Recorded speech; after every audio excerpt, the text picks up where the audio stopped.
படிப்பினுடைய அவசியத்தை உணர்ந்த காரணத்தினால்தான் நஞ்சு கொடுக்கப்படும் நேரம் வரை கிரேக்க நாட்டு கவிதைகளை படித்துக் கொண்டும் கேட்டுக்கொண்டும் இருந்தான் சாக்ரட்டிஸ். தூக்கு கயிற்றை முத்தமிடும் வரை படித்துக் கொண்டிருந்தான் உமர் முக்தார். தூக்கு மேடைக்கு அழைத்துச் செல்லும் வரை படித்துக் கொண்டிருந்தான் பகத்சிங். படுக்கின்ற இடம் கூட படிப்பகத்திற்கு அருகாமையில் கேட்டார் அண்ணல் அம்பேத்கர். படித்துக் கொண்டிருந்த புத்தகத்தை முடித்துவிட வேண்டும் என்பதற்காக தன்னுடைய அறுவை சிகிச்சையே அடுத்த நாள் மாற்றி வைக்க சொன்னார் பேரறிஞர் அண்ணா. பயணங்களின் போது எல்லாம் படிப்பதையே தன்னுடைய வழக்கமாக கொண்டிருந்தார் பாரதத்தினுடைய முதல் பிரதமர் ஜவஹர்லால் நேரு.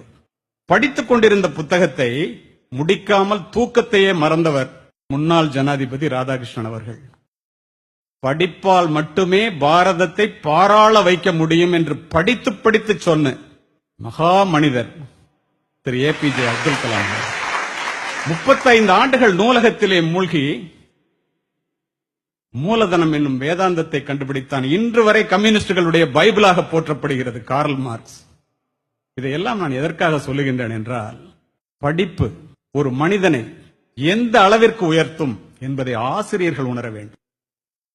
பிக்காசோவினுடைய ஓவியத்தை விட, பீத்தோவனினுடைய இசையை விட, கியூகோவினுடைய ஒரு வாக்கியம், கதையினுடைய ஒரு கடைச்சொல், கம்பனினுடைய ஒரு செய்யுள், பாரதியினுடைய ஒரு பாட்டு, என் கண்ணதாசனினுடைய ஒரு வரி நம்முடைய வாழ்க்கையே புரட்டி போட்டது. அதற்காக படிப்பது. இரவு முழுவதும் தொழுகையில் ஈடுபடுவதை விட 1 மணி நேரம் கற்பித்தல் மேலானது என்கிறார் நபிகள் நாயகம்.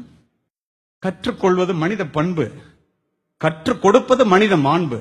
கற்க துவங்குபவன் மாணவன், கற்றுக்கொண்டே இருப்பவன் ஆசிரியன். கற்றுக் கொடுப்பதனால் தான் ஆசிரியரை கற்றுக் கொடுப்பவர் என்று சொல்லுகின்றோம். நமக்கு அதிகமான ரோஜா மலர்கள் வேண்டும் என்றால் அதிகமான செடிகளை நட வேண்டும் என்பது இயற்கை.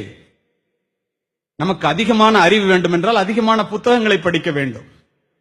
நீர் அளவே ஆகுமாம் நீராம்பல், தான் கற்ற நூல் அளவே ஆகுமாம் நுண்ணறிவு.